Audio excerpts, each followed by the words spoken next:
Nisa lantas menemukan bukti-bukti perselingkuhan berupa foto dan juga video yang dengan dalih dia itu muak selalu dibanding-bandingkan dengan kakaknya ini. Intinya dia itu ngotot deh pengen nikah sama Aris. Hi everyone, I'm Sulkim. Welcome back to my YouTube channel. Guys yang lagi nonton, gimana kabarnya hari ini? Apakah dalam kondisi yang baik-baik saja? Atau mungkin ada dari teman-teman yang lagi dalam kondisi nggak baik-baik aja nih? Entah itu dia karena lagi sakit, lagi galau, atau lagi banyak banget nih masalahnya. Apapun itu, tetap semangat ya guys. Don't give up.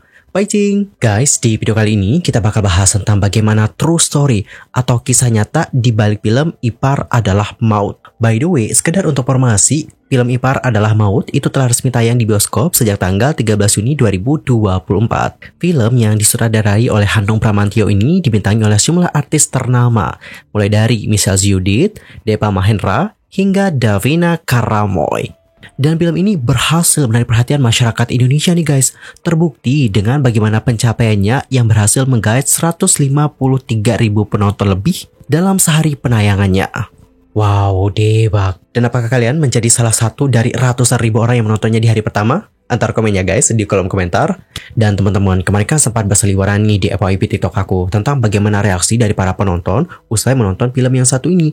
Banyak yang nangis, sedih, sampai marah kepada karakter Aris dan juga Rani. Karena nih teman-teman, penonton menilai bahwa apa yang sudah mereka lakukan kepada Nisa itu sangatlah jahat luar biasa. Bisa-bisanya loh guys, adik kandung sendiri nih dan juga suaminya itu main belakang dan juga mengkhianatinya. Dan teman-teman, apakah kalian tahu? Ternyata kisah dari Ipar Adalah Maut itu terinspirasi dari kisah nyata. FYI, kisah ini pertama kali dipopulerkan oleh Eliza Shiva. Dilansir dari idntimes.com, pada Februari 2023, sang konten kreator mengunggah konten berjudul Ipar Adalah Maut. Eliza mengklaim bahwa pemilihan judul ini terinspirasi dari salah satu hadis yang mengatakan bahwa ipar dapat membuat rumah tangga yang dijalani menjadi tidak harmonis. Janganlah kalian memasuki wanita tanpa mahram. Kemudian, seorang dari kaum Ansar berkata, "Apa pendapatmu tentang ipar?" Rasulullah menjawab, "Ipar adalah maut." Hadis riwayat Al-Bukhari nomor 5232 dan Muslim nomor 2172. Eliza Shiva lantas mengatakan bahwa kisah ini terinspirasi dari kejadian nyata yang dialami oleh salah satu followersnya yang mengungkapkan bagaimana kehidupan seorang wanita bernama Nisa sebagai istri dari Aris, sekaligus kakak dari Rani yang berstatus sebagai mahasiswi. Dalam hal ini, Rani itu tinggal satu atap bersama dengan Nisa dan juga Aris dengan alasan untuk menghemat biaya. Ya kurang lebih ceritanya juga sama sih teman-teman seperti yang sudah kalian tonton di filmnya. Pada awal, Nisa ya selalu berpositif thinking teman-teman. Namun lambat laun dia pun merasa khawatir. Dan kekhawatiran ini juga bukan tanpa sebab. Pasalnya ya guys, dia itu sering memergoki adiknya bersikap nggak pantas. Seperti menggunakan pakaian yang terbuka. Sementara di sisi lain, Aris juga mulai menunjukkan sikap yang tak biasa. Dan juga semakin dekat dengan adiknya sendiri. Seiring berjalannya waktu dan juga kerap memiliki waktu berdua, hubungan terlarang di antara Aris dan juga Nisa pun tumbuh berkembang nih guys. Keduanya bahkan tak takut untuk melakukan hubungan intim. Padahal ya guys, Rani sendiri telah memutuskan untuk menikah dengan seorang pria bernama Yusuf. Meskipun di sisi lain, Ibu Yusuf nggak terlalu menyukai sosok Rani. Perselingkuhannya juga tetap berlanjut, walau Rani itu telah pergi dari rumah kakaknya dan juga menikah dengan pria yang bernama Yusuf ini. Sementara itu, perubahan sikap Aris membuat Nisa semakin curiga. Dia pun kemudian meminta tolong Rani untuk menyadap WhatsApp suaminya.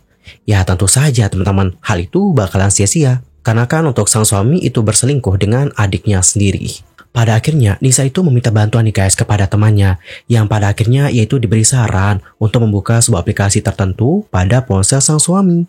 Nisa lantas menemukan bukti-bukti perselingkuhan, berupa foto dan juga video yang tak senonoh antara sang suami dan adiknya sendiri. Hal ini pun lantas membuat Nisa menjadi shock nih guys, dan memutuskan untuk meninggalkan rumah tersebut dengan membawa putrinya yang bernama Raya. Adapun Yusuf, suami dari Rani, itu menjadi bingung sendiri, dikarenakan sang istri pergi tanpa satu patah kata pun setelah diminta untuk datang ke rumah Nisa dan juga Aris. Kejadian ini ataupun perselingkuhan antara Aris dan juga Rani akhirnya terdengar ke ibu Nisa dan juga Rani. Ia pun lantas meminta agar anak-anaknya beserta suami masing-masing untuk datang ke Surabaya. Dan disinilah Rani itu mengakui hubungan terlarangnya bersama dengan Aris. Dan ternyata pernah hamil guys, tetapi digugurkan. Hal ini lantas membuat hati dari Ibu Nisa dan juga Rani sehancur-hancurnya. Selain sering menangis, kondisi kesehatannya juga terus menurun nih guys, hingga pada akhirnya jatuh sakit. Karena beliau juga merindukan Rani yang menghilang tanpa adanya kabar. Namun sekembalinya ke rumah, Rani justru bersikap seolah-olah tidak bersalah kepada sang kakak. Dengan dalih dia itu muak selalu dibanding-bandingkan dengan kakaknya ini. Kemudian ya teman-teman, Aris itu datang nih untuk membawa Nisa pulang. Meskipun Nisa itu memaksa agar dia itu ditalak. Di sisi lain, untuk Rani itu tetap ngotot untuk melanjutkan hubungan terlarangnya bersama dengan Aris. Dan di tengah keadaan itu, kondisi dari Ibu Nisa dan juga Rani semakin kritis. Dan akhirnya meninggal dunia di hadapan mereka bertiga. Namun sayang nih, alih-alih bertobat ya, Rani itu justru semakin memaksa untuk turun ranjang dan juga menikah dengan Aris. Bahkan ya guys, dia itu sempat mengancam ingin B-word jika hal tersebut tidak terjadi. Intinya dia itu ngotot deh pengen nikah sama Aris ini. Sementara itu untuk Aris, suami dari Nisa menyadari bagaimana kesalahannya. Dan pada akhirnya dua pernikahan itu hancur nih guys, dikarenakan hubungan terlarang. Adapun untuk Ibu Yusuf, meskipun anaknya ini sudah disakiti ataupun dikhianati oleh Rani, beliau diam-diam menginginkan agar sang anak menikah dengan kakaknya Rani, yaitu Nisa. Namun Nisa menolak hal itu, dan hubungan mereka tetap sebatas mantan kakak dan juga adik ipar.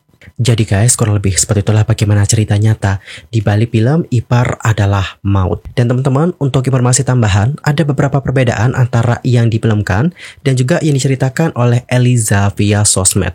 Lantas, apa sajakah perbedaannya? Perbedaan pertama, ceritanya itu lebih detail teman-teman. Versi yang sudah kalian lihat di sosial media dan juga di TikTok, itu hanya menceritakan Rani yang kerap menggunakan pakaiannya tak pantas hingga Nisa menegurnya beberapa kali. Dan di filmnya ya teman-teman, Rani itu dikisahkan keluar kamar pada malam hari dengan mengenakan pakaian mini dan gak sengaja bertemu dengan Aris yang tengah minum di dapur.